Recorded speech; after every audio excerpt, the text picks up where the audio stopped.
Welcome to special analysis. నేను రమ్మ మండవ. ఈ రోజు అనాలిసిస్ లో భాగంగా మనం తీసుకోబోతున్న టాపిక్ ఏంటంటే, ఈ రోజు అనాలిసిస్ కి నేను ఒక టైటిల్ పెట్టడం జరిగింది.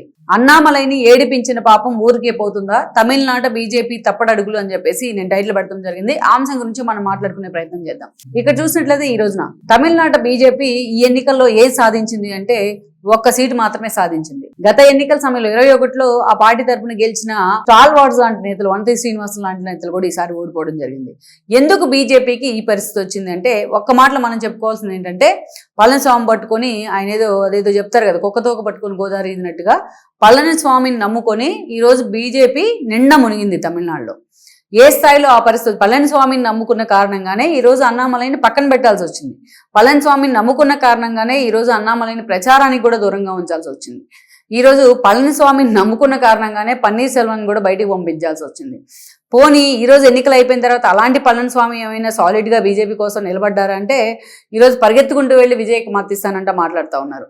సో ఓవరాల్గా మనం చూసినట్లయితే ఈరోజు బీజేపీ తమిళనాడు చేసిన ప్రయోగాలు, ముఖ్యంగా పళనిస్వామి లాంటి ఒక నేతను పెట్టుకుని చేసిన ప్రయోగాలు, అటు అన్నామలైని అనేక సార్లు అవమానించిన తీరు ఈరోజు బీజేపీ భవిష్యత్తుకి అక్కడ సవాల్ విసురుతూ ఉన్నాయి. నిజంగా మనం చూసినట్లయితే సౌత్లో పాగా వేయాలనేది, సౌత్లో ఎలాగైనా తాము సౌత్ను రూల్ చేయాలనేది బీజేపీ ఆలోచన కావచ్చు. ఒక్కొక్క రాష్ట్రానికి యాంకర్ చేసుకుంటూ వస్తుంది అనేది ఒకటి. ఈసారి మొన్నటి ఎన్నికల్లో పుదుచ్చేరిలో వాళ్ళు తీసుకొచ్చిన ఒక ఫార్ములా ఏదైతే ఉందో, ఒక బ్లూ ప్రింట్, ముందుగా లోకల్ నేత రంగస్వామితో పొత్తు పెట్టుకోవడం కానీ, సో తద్వారా బీజేపీ ఆ రాష్ట్రంలోకి ఎంట్రీ ఇచ్చే కేంద్రపాలిత ప్రాంతంలోకి ఎంట్రీ ఇచ్చే ప్రయత్నం చేయడం కానీ మనం చూసాం. ఇది ఒక ఈ డైనమిక్స్నే మిగతా సదరన్ స్టేట్స్లో కూడా నెక్స్ట్ ఎలక్షన్స్ కల్లా ఇంప్లిమెంట్ చేస్తుంది బీజేపీ అనేది ఒక చర్చ. అయితే జయలలిత మరణం తర్వాత నిజంగానే బీజేపీకి ఒక మంచి ఆపర్చునిటీ వచ్చింది తమిళనాడు రూపంలో. కానీ ఆ తమిళనాట పూర్తి స్థాయిలో బీజేపీ తన రాజకీయాలని ఎక్స్టెండ్ చేసుకోలేకపోయింది. అన్నా డిఎంకేని దగ్గరికి తీసే ప్రయత్నం, అన్నా డిఎంకే రాజకీయాల్లో తాను వేలు పెట్టే ప్రయత్నం చేసింది. వాళ్ళ కోరిక మేరకే శశికళను తీసుకెళ్లి జైల్లో పెట్టారు. సరే, ఆ సమయంలో ఇక పన్నీర్ సెల్వం అదేవిధంగా పళనిస్వామి మధ్య ఆధిపత్య పోరు, ఆ రెండు వర్గాలని సమన్వయం చేయడమే బీజేపీకి కత్తి మీద సాము లాంటిది. ఈ క్రమంలోనే మనం చూస్తే సెంగుట్టాయన్ లాంటి నేతలను కూడా వదులుకోవాల్సిన పరిస్థితి వచ్చింది ఆ రోజున. సో మొత్తానికైతే వాళ్ళిద్దరిని అడ్డం పెట్టుకొని చేసిన ఎక్స్పెరిమెంట్స్ అన్నీ కూడా ఫెయిల్ అయ్యి ఆ తర్వాత మనం చూస్తే డిఎంకే అధికారంలోకి వచ్చింది. డిఎంకే అధికారంలోకి వచ్చిన తర్వాత అయినా అటు పన్నీర్ సెల్వం, పళనిస్వామి స్ట్రాంగ్గా ఎన్డీఏ కూటమిలోనే ఉన్నారా అంటే ఎప్పుడు కూడా ఏదో ఒక ఆధిపత్య పోరు, ఏదో ఒక న్యూసెన్సే.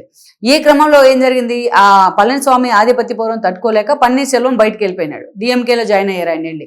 అయితే ఈరోజు మరి పళనిస్వామి ఏం చేశారు, అతనికి ఒక వాయిస్ ఉండదు, అతను అంతా కాంక్రెంట్గా ప్రజల్లోకి వెళ్ళి ప్రజల నుంచి వచ్చిన నేతగా ఉండదు. ఆయన ఏదో తన కాన్ఫిడెన్స్లో గెలుచుకుంటూ రావడం తప్ప, అటు జయలలితకి ఒక అనుచరుడుగా తప్ప అంత సీరియస్ లీడర్గా పళనిస్వామి ఎప్పుడు కూడా ఫోకస్ కాల. అలాంటి నేతను నమ్ముకొని బీజేపీ ఈరోజు పూర్తి స్థాయిలో ఫెయిల్యూర్ని రాబట్టుకుంది.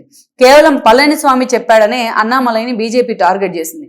అన్నామలై ఒక సీనియర్ ఐపీఎస్ ఆఫీసర్, ఆయన పూర్తిగా రిటైర్మెంట్ తీసుకొని రాజకీయాల్లోకి వచ్చే ప్రయత్నం చేశారు. బీజేపీ ద్వారా తమిళనాడు రాజకీయాల్లో ఎంట్రీ ఇచ్చారు. సో ఎంట్రీ ఇచ్చిన తక్కువ సమయంలోనే పళనిస్వామి వాగ్దాటి, ఆయన మాట్లాడే మాటలు కానీ, ఆయన బిహేవియర్ కానీ, ఒక అగ్రెసివ్ క్యారెక్టర్తోనే ఆయన జనంలోకి వెళ్ళిన తీరు కానీ, ఒక సపరేట్గా ఆయనకు ఒక ఫ్యాన్ బేస్ని తయారు చేసిన తమిళనాడు బీజేపీకి ఒక కొత్త ఫ్లేవర్ అద్దాడు అన్నామలై. అలాంటి అన్నామలైని పూర్తి స్థాయిలో తక్కువ సమయంలోనే బీజేపీ రాష్ట్ర అధ్యక్షుడిగా నియమించింది. అంటే ఆ స్థాయిలో మార్కులు కొట్టేశాడు ఆయన కేంద్ర పెద్దల దగ్గర కూడా. అయితే ఎప్పుడైతే ఆయన అధ్యక్షుడు అయ్యాడో అప్పటి నుంచి అన్నామలైకి అక్కడ తిరుగు లేకుండా పోయింది. ఈ రోజు కానీ బీజేపీ అన్నామలైని ముందు పెట్టి రాజకీయాలు చేస్తుంటే మొన్నటి ఎన్నికల్లో, ఈ రీసెంట్గా జరిగిన ఎన్నికల్లో విజయ్కి ఇన్ని సీట్లు వచ్చిండేవి కావేమో, ఇతర పార్టీలు కూడా అన్ని సీట్లు వచ్చిండేవి కావేమో, బీజేపీ కూడా అన్నామలై రూపంలో తన సత్తా ఏందో చాటుకోగలిగి ఉండేది. అన్నామలై ఎప్పుడు ఒక మాట చెప్తా ఉండేవాళ్ళు, చాలా ఇంటర్వ్యూలో మీరు చూడండి, బీజేపీ ఇతర పార్టీలతో ఎప్పుడు ఎన్నికలకు వెళ్ళొద్దు, ఇండివిజువల్గా పోటీ చేసే సత్తా ఉంది తమిళనాట, ఆ స్థాయిలో మనం క్యాడర్ని మోటివేట్ చేయడం ఒకటే మనకు మిగిలింది అని చెప్తా ఉంటారు ఆయన. అయితే అలాంటి వ్యక్తిని పళనిస్వామి కారణంగా బీజేపీ పక్కన పెట్టింది. అక్కడ కారణం ఏంటంటే వీళ్ళిద్దరూ కూడా కొంగునాడు ప్రాంతానికి చెందిన వాళ్ళు, అది కూడా గౌండర్ కులస్తులు. అయితే అక్కడ ఆ కుల రాజకీయాలు తమిళనాడు చాలా ఎక్కువగా ఉంటాయి. చాలా తక్కువ సమయంలోనే ఆ కులాన్నే కాదు, మొత్తం ఆ కులాన్ని నుంచి ఎదిగిన వ్యక్తిగా అన్నామలైకి పేరు వచ్చింది. అంత వాయిస్ ఇచ్చాడు ఆయన అక్కడ జనానికి. ఈ క్రమంలోనే ఆబ్వియస్లీ అక్కడ ఆధిపత్య పోరు ఉంటుంది. అన్నామలై లాంటి నేత తన బ్యాక్గ్రౌండ్ నుంచి కనుక రాజకీయాల్లోకి వస్తే తనకు అక్కడ ఎగ్జిస్టెన్స్ ఉండదు. సో ఈ పళనిస్వామి నిర్ణయమే ఈ బీజేపీ అగ్రనేతలను కూడా వెనక్కి దగ్గేలాగా చేసింది. అందుకే అన్నామలైని పూర్తిగా పక్కన పెట్టింది బీజేపీ అధిష్టానం.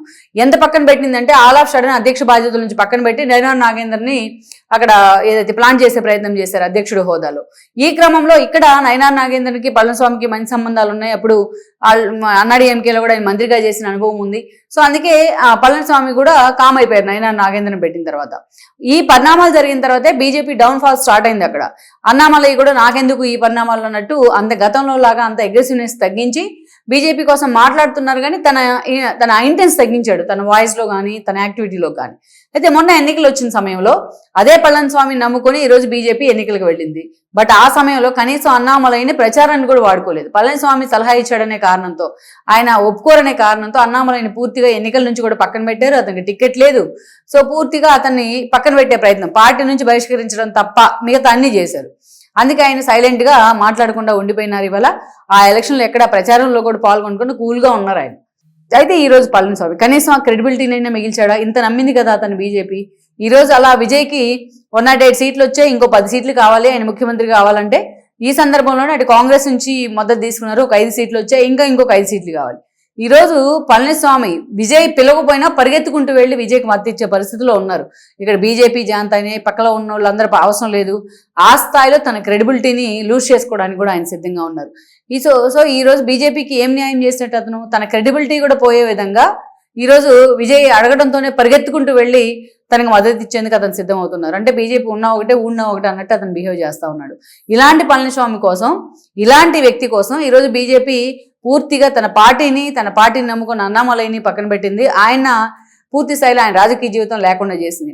త్వరలోనే ఏపీ నుంచి రాజ్యసభ రేసులో అన్నామలై ఉంటారు, కేంద్ర నాయకత్వంలోకి తీసుకుంటారనే ప్రచారం ఉంది. కానీ ఇప్పటికైనా అన్నామలై లాంటి వాడిని పూర్తి స్థాయిలో ఆయన బీజేపీ తరఫున వదిలేస్తే తమిళనాడు రాజకీయాల్లో రాబోయే రోజుల్లో బీజేపీ తన సత్తా చాటగలదనేది అక్కడ అందరూ చెప్తున్నమాట. తెలంగాణ రాజకీయాల్లో కూడా ఇలాగే జరిగింది. బండి సంజయ్ కేసీఆర్ని ఢీ అంటున్న పరిస్థితుల్లో హఠాత్తుగా అతను పక్క తెప్పించేసి కిషన్ రెడ్డిని తీసుకొచ్చి అక్కడ ప్లాన్ చేశారు. తర్వాత ఏమైంది బీజేపీ?